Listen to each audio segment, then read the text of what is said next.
Abandoned sites. They are left empty and unused for a long amount of time, but somehow it manages to stand out even though there is nothing appealing about it.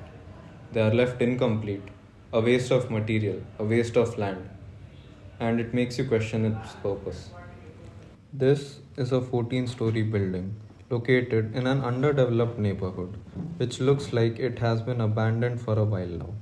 Upon closely examining the site, it appears very rundown and there are many visible signs supporting this.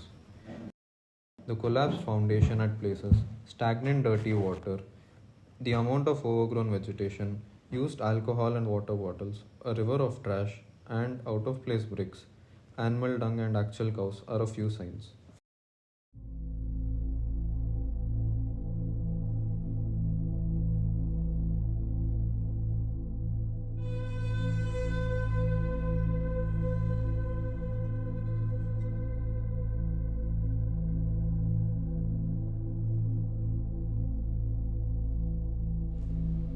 The human tendency is to fear something which they cannot comprehend, the unknown.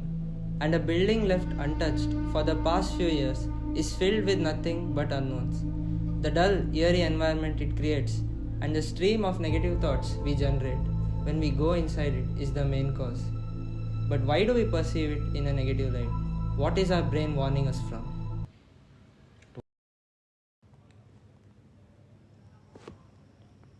Our senses play a vital role in shaping our thoughts, perception, and mental state, especially in eerie environments.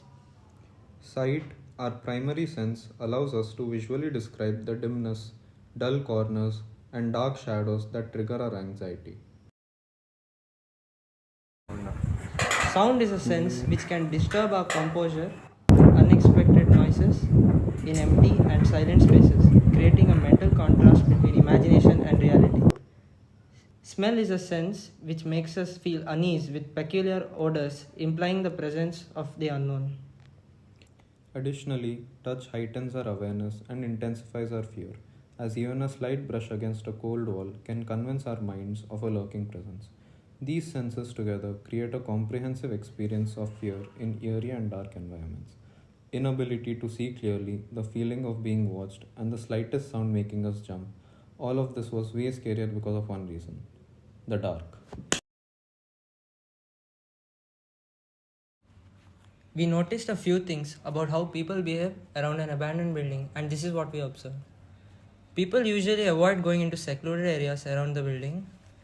The road near the abandoned building is rarely used, and when people do walk there, they tend to walk quickly. People tend to stay away from the building, choosing to walk on the other side of the road instead. One parent even held their child tighter while passing by and avoided looking at the building. When we stood close to the building, we noticed some locals staring at us from a distance.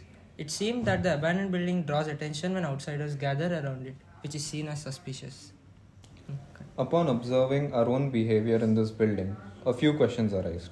What were those eerie sounds?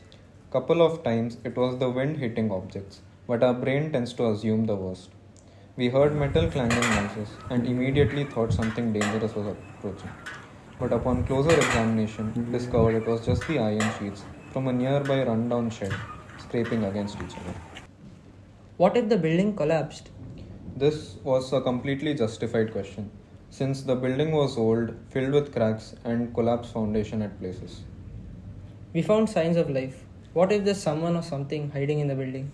We discovered animal dung, bird nests, and cows drinking from a puddle of water, suggesting it was a common place for the animals to visit. The real concern, however, was the discarded alcohol bottles, glass shards, used water bottles, and a bag which was dropped recently, suggesting that some people were here not too long ago.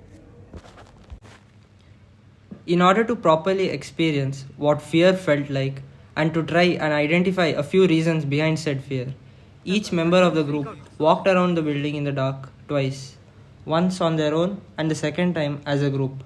Most of our uneasiness was due to the reasons we mentioned before. Keeping this in mind, we proceeded to enter the building for hopefully the last time, but with a key change.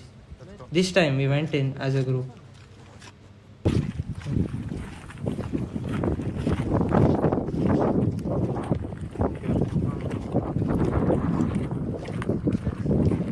We stayed close and talked to each other to feel safer and more confident. Surprisingly, things went much better than we expected. We didn't worry too much or get distracted by imaginary things. We went in, did what we needed to do, and came out. Don't worry about anything. This got us thinking, what changed when we went in as a group that made us feel so different? We figured out that having each other with us and talking to each other made a big difference. It was just wind, okay? Nothing else. Left. Left and then right. When someone kept assuring us that everything was okay, we started seeing things in a more logical and realistic way instead of getting carried away by our own fear. We could separate what was real from what we imagined. Our childhood experiences and belief that darkness is scary influence our thoughts too. Okay. Okay, now the same Now back. way we go back. Come on, Pratik. Yeah. Pratik, just calm. Hey, slow. Going on, be careful. Yeah, everyone's Going here. on, be careful. Yeah, look. Watch where you're stepping. Yeah, we are in a group, we are constantly reassuring each other, and there's plenty of light. By facing our fears together and relying on each other, we learned something important. Fear mostly comes from our own minds, fueled by imagination and what we've been taught. In reality, darkness is not dangerous. We realize that we all have the power to conquer fear inside us, waiting to be awakened and used. Yeah, man, Pratyek, come on.